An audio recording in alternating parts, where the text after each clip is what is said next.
I've had so many accounts banned on Instagram for community guidelines. It's the most benign stuff. One time I said like, oh, haha, I'm going to kill myself over something. I say that like 3 times a day. And it was like, do you need help? And it like locks you out of your account. It's like, do you think locking me out of my Instagram page is like going to help my mental health? I read on Twitter, though, that you violated the community guidelines because you were drinking too much Bud Light. That's just what people on alt-right Twitter. I used to run the Bud Light Facebook page. Really? What? Yes, Wow, like a decade ago. Wow. Yeah.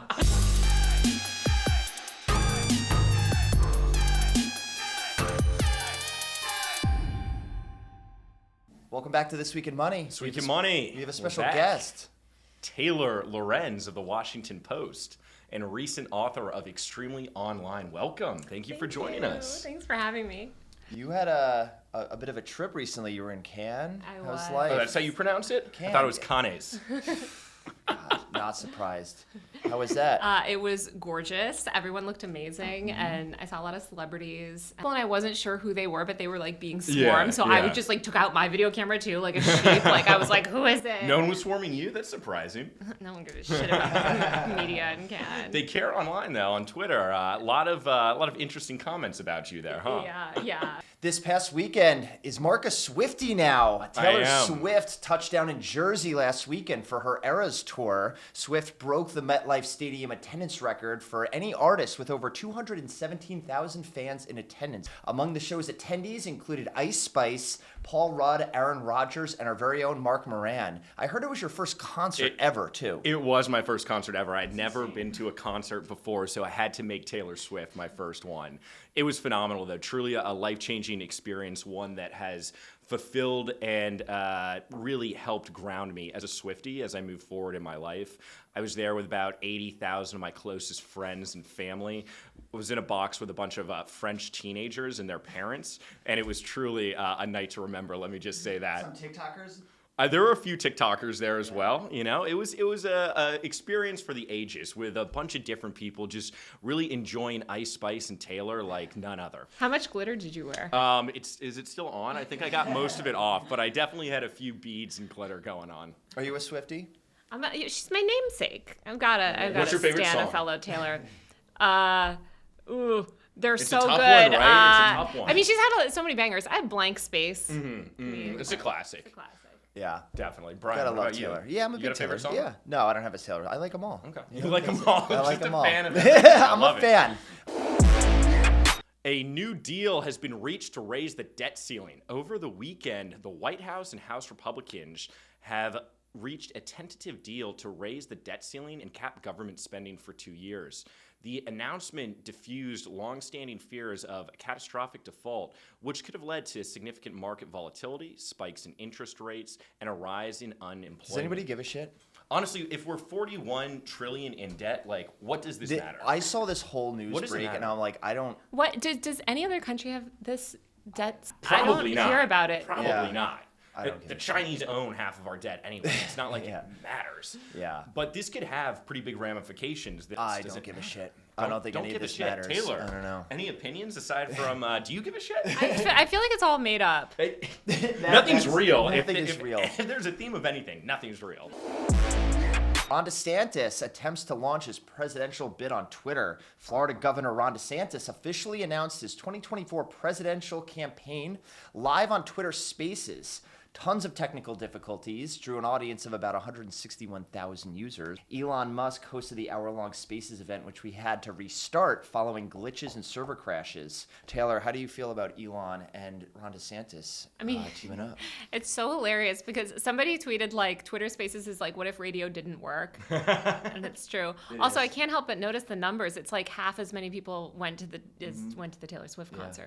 That's a good way to put it in perspective. The best part was Elon posts about this, and he goes, what a phenomenal event. It led to a record in campaign fundraising right after a launch of a campaign at $8.4 million. Then the community note hits, and it says, actually, the record belongs to Donald Trump at $25 million. So Holy shit. Elon got That's called a out by his own community note. I love when people put community notes on his tweets. It's I so love good. it. It's so good. Nvidia stock surges. In a single day, chipmaker Nvidia became $184 billion more valuable and is now a $1 trillion market cap company. Nvidia smashed Q1 earnings expectations and has been massively upgraded in Q2 target revenue to $11 billion. The stock was up 26% in a day, breaking the intraday record and sparking other AI stock surges. Now, the interesting thing is Nvidia is trading at a 200 times plus PE ratio, which, do we think this is a sign of a bubble or what, Brian? I don't know. AI. I mean, AI, everything's about the chips, right? It's all about the chips. All about the chips. The 9th company to reach $1 trillion in market cap. It's the latest buzzword. I know a little bit about this because I did watch a TikTok about it earlier. Okay, that's all you need. So as I heard, they were into crypto, and they had their previous high was during the crypto. So you have to wonder, they're riding the waves, but maybe they're going to ride it successfully. Short sellers did get hit, though, losing $4.1 billion in mark-to-market value since May 26th. So be a tough time to have shorted Nvidia. That's a dumb move. Don't bet against Nvidia. Don't bet. Everyone's been saying. Desantis was saying that on the Spaces. TikTok is inescapable at this year's Cannes Film Festival. TikTok is on a mission to position itself not just as a social media platform, but as a premier entertainment destination. TikTok handed out film awards of its own and had creators interviewing stars on the red carpet and live streamed the opening ceremony on the app. Taylor just got back from Cannes. What was the vibe at the TikTok Film Festival? Yeah, it was, I mean, it's just so funny how people just have their phones open to TikTok. Like, I feel like everyone wants that like viral video and that viral clip of the celebrity. And it's just so funny because I don't know, maybe Snapchat was like that years ago. The photo app. Yeah, the photo app, obviously. But like, it's so, people want the video now. Because the picture, what are you going to do with that? You know? People want the clip of, you know, that they can put the music over, like, did he look at me? Yeah, and then TikTok, obviously, I think TikTok is leaning so hard into like, we're an entertainment platform because they don't want to be regulated like a social media company. And two, it's like they consider their competitors Netflix and, you know, Apple. What do we think about Montana? It's like nonsense. It's so stupid. It's the stupidest thing I've also like totally You're not worried about the Chinese getting our data? The Chinese can buy our data from Facebook. Like, they can buy our data. Trust me, if we're worried, if that was what they actually cared about, they would pass comprehensive data privacy reform. Oh, they would? Who's in their pockets? I don't know. Speaking of TikTok creators, a bunch of old photos surfaced with Jeffrey Epstein. The TikTok duo known as the Island Boys are going viral yet again. This time it's for a resurfaced photo of the two boys when they were younger standing underneath the arms of the one and only Jeffrey Epstein. It's unclear whether these were digitally altered or AI. However, the image is now raising questions regarding the duo's rise to internet fame and whether Epstein played a role in their success. Okay, first of all, I feel if I was the Island Boys, I'd be so happy that I'm like back in the Yeah, conversation they dropped at all. off. I mean, they were fell off big so in hard. 2021, and then they dropped. Yeah. And I haven't heard anything since, so you got to wonder. An Epstein scandal. I don't think, also like, I don't think Epstein had the power to make people viral on TikTok. Right. Like, that's just They a started on conspiracy. YouTube, right? Did they? I don't think even so. know. I Did they? think so.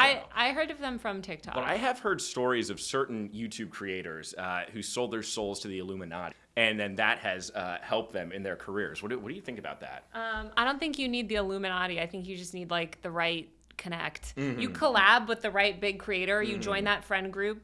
You start dating Mr. Beast. Yeah. You're good. Phillip Morris is on track to become an ESG stock. Phillip Morris International Chief Executive Jack Olzak said that the shift away from cigarettes, this is just the most ridiculous story in the world. This is some The high-paid shift PR people. away from cigarettes is part of a push to win back investors that have shunned the stock because of tobacco exclusion policies. Phillip Morris sold 621 billion cigarettes worldwide last year. But now they're pivoting away from cigarettes towards less harmful nicotine alternatives. What do we think about this? Seems like bullshit to me. Yeah. What's a nicotine alternative? Zyn. What? Zyn. It's a little pouch that has nicotine in it. Okay. Yeah. Ugh. No, who wants to zin? That just sounds terrible. Well, you know, there's a few people in this room. That's all I'll say. But you know, like I'm not gonna smoke a cigarette, but Zyn, sure. Do you mind if we just chat a little bit about the book, like as an interview? Yes, let's do it. It's called Extremely Online, The Untold Story of Fame, Influence, and Power on the Internet. It changed a few times. So the book is sort of the rise of the online creator industry. I've obviously covered this industry for a long time, and I feel like there's been all of these tech books that focus on like the corporate powers and like sort of the business side of it, but nothing that gave the history of the user side. And actually, really, I mean, when you look back at the consumer social internet, it's users that have shaped the product because these are social products. So the book kind of tells the story from the early 2000s, really beginning like 2002 to 2021, 2022. Sort of from like mommy bloggers to the Vine, 1600 Vine, the Musical.ly, Musers, VidCon, MagCon, you know, the Chewbacca mask lady, like Harambe, rest in peace. Oh, what, R.I.P. 6 years, 7 years Cincinnati ago? Zoo. Yeah. Still not over that. Yeah. yeah, all these things like that. Like I think people that have spent any time online will like reading it because it's like a lot of behind the scenes stuff of, you know, things that you saw on the internet. One thing that I was just amazed at is like how so much of this stuff that's framed as new was done forever ago. Like all the stuff that Mr. Beast gets credit for on Twitter of like productizing himself, like literal, like people were doing that in 2005. Like MySpace stars were launching their own beauty lines and like building products and building companies. And so it's just, yeah, it's funny to like see these like thought leadership, you know, things on like Twitter.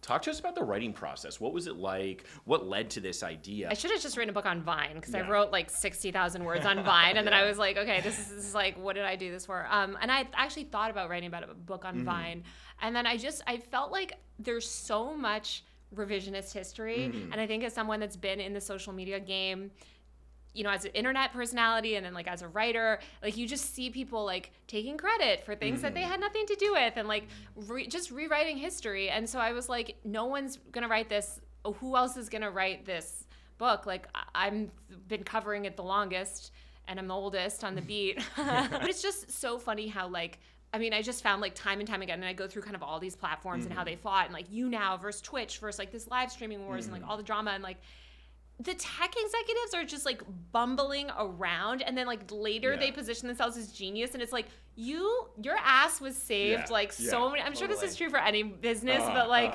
it was fun to kind of go back and rewrite some of those corporate narratives. Well, what else about the book would you like to share? I When's it know, coming we out? got on a tangent. October 3rd, so it will be, I think, a Libra book. Okay.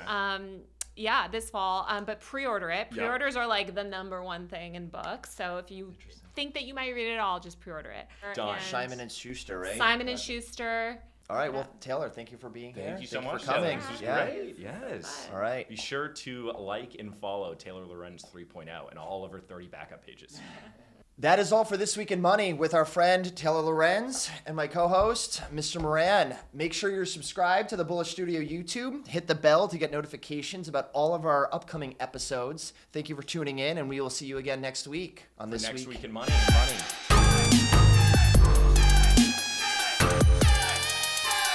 Yeah, my friend Teddy like texted me. I'm like, oh, let's hang out. He's like, yeah, like meet up like 9 p.m. And I was like, are you on drugs?